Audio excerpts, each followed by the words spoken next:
When bad things happen in Philadelphia, you can count on 1330 AM KROT to keep you informed. Good evening, everyone. It's 7 p.m. this Wednesday, October 19th. This is Chris Kennedy bringing you a live special broadcast.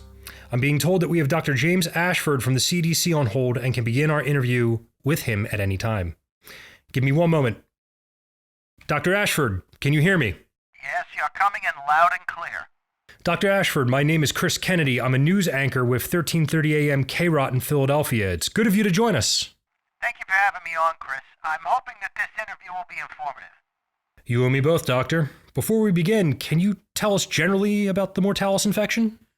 Well, Chris, this infection is unlike anything we've ever encountered here at the CDC. Generally speaking, whenever any new pathogen or infectious material is discovered, one of the first things we try to do is identify exactly what it is. In other words, we test it to determine if it's a bacteria, a virus, a fungus, a chemical, and so on.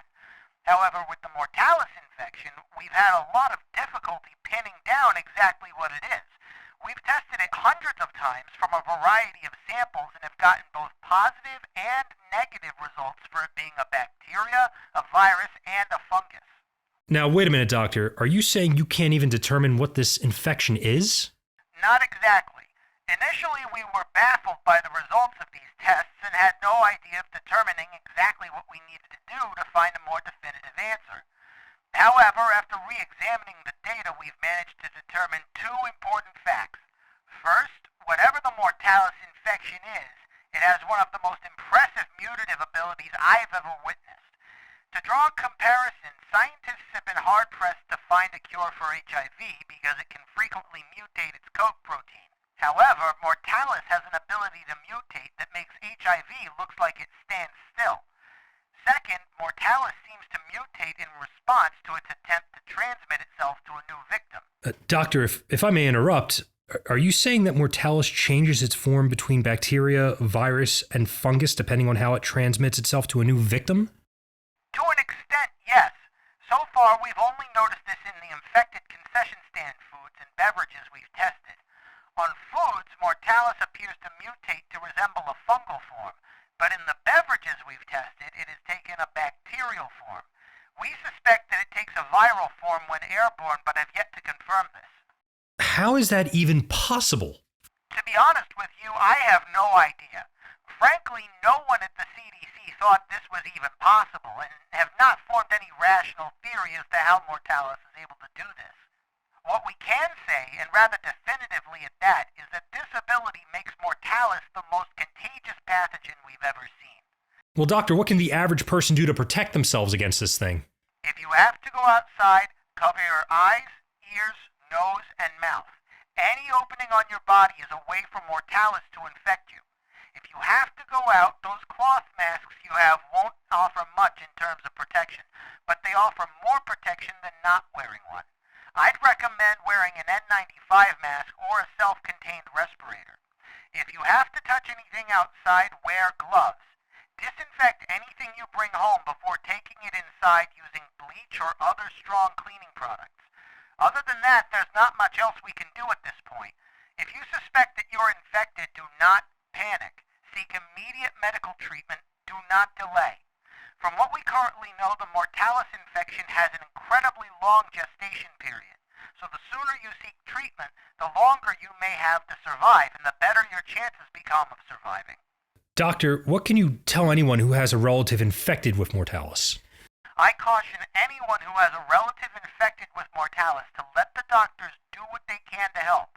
You don't do anyone any favors by trying to visit the hospitals where your loved ones are being treated, and you only run the risk of being infected. Further, if you know of anyone who has an infected relative, convince them to stay away from the hospitals. Any spread of this infection can be catastrophic and will lead to a greater strain on our healthcare resources down the road. Staff at the hospitals don't have time to take every phone call they receive.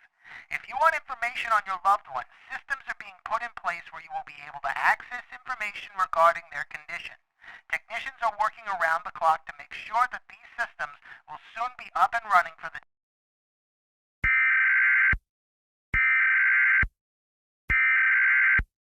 We interrupt regularly scheduled programming to bring you this special alert.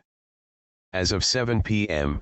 Eastern Standard Time, the President of the United States has declared a state of martial law in response to the growing incidence of riots and violence across the nation. Although it is understandable that citizens want information on their infected loved ones, attacking the doctors and soldiers trying to keep order at the hospitals is not acceptable under any circumstances. The federal government is working to implement a new system to allow people to check on their loved ones, which should be up and running soon. Martial law and applicable curfews will be enforced until there are no more riots or acts of violence at the hospital sites. We now return you to your regularly scheduled program.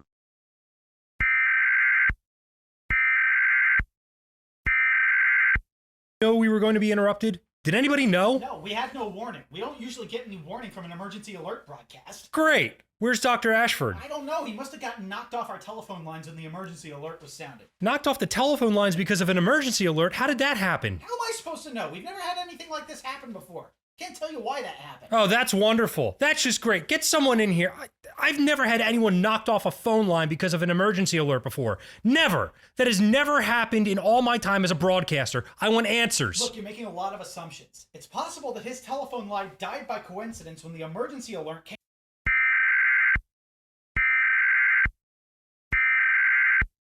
We interrupt regularly scheduled programming to bring you this special alert.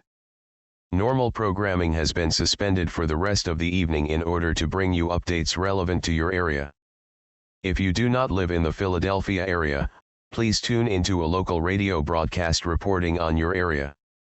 If you live in the Philadelphia area, please stay tuned for a special alert. As of 7 p.m. Eastern Standard Time, the President of the United States has declared a state of martial law across America. State and local officials have been authorized to enforce curfew hours with lethal force. Police across the Philadelphia area will be enforcing curfew, supported by the National Guard, in order to reduce the violence that has sprung up in response to the hospital lockdowns. If you are not currently home, you must head there immediately.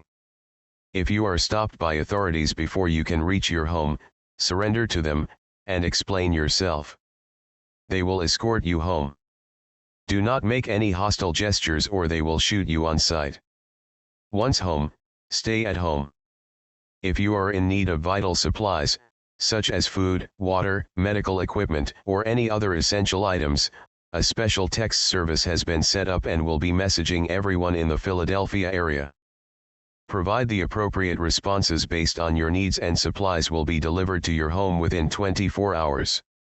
If you need medical treatment, you must request it via this service. Residents are no longer permitted to travel on their own to seek treatment. This alert will repeat for the foreseeable future to ensure the message is heard.